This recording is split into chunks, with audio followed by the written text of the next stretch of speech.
I am Sophia Hunter. Communication can be challenging for many people, especially autistic people. The website, theconversation.com, has published an article called How Autistic and Non-Autistic People Can Understand Each Other Better. It was published July 26, 2024 at 7:34 Eastern Daylight Time. This article was written by Gemma L. Williams. Gemma is affiliated with the National Development Team for Inclusion and the Westminster Commission on Autism. This website is in partnership with Swansea University. Gemma covers many aspects of communication, but mainly relating to communicating while autistic. Autistic people often have problems with social communication. These problems are often called impairments. Gemma says, but in more recent years, research has begun to show that, just like autistic people have been saying for a long time, communication breakdowns go both ways. It can be challenging for autistic people to understand neurological people, but it can also be just as hard for neurological people to understand autistic people. It is often asked, how can autistic people and non-autistic people communicate better?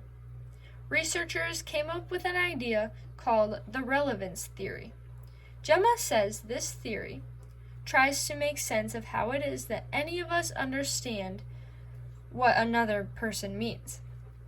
When someone says, "It is getting a bit chilly," we can assume it means a number of different things. It could mean, "I'm cold. Could I borrow a jacket? Is it okay if I shut a door or a window?"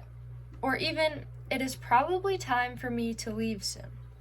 It could mean many different things, and the relevance theory helps explain the reasoning behind that. Gemma explains how early autism researchers assumed the misunderstanding between autistic and non-autistic people was due to autistic people not being able to recognize others' intentions of their statements.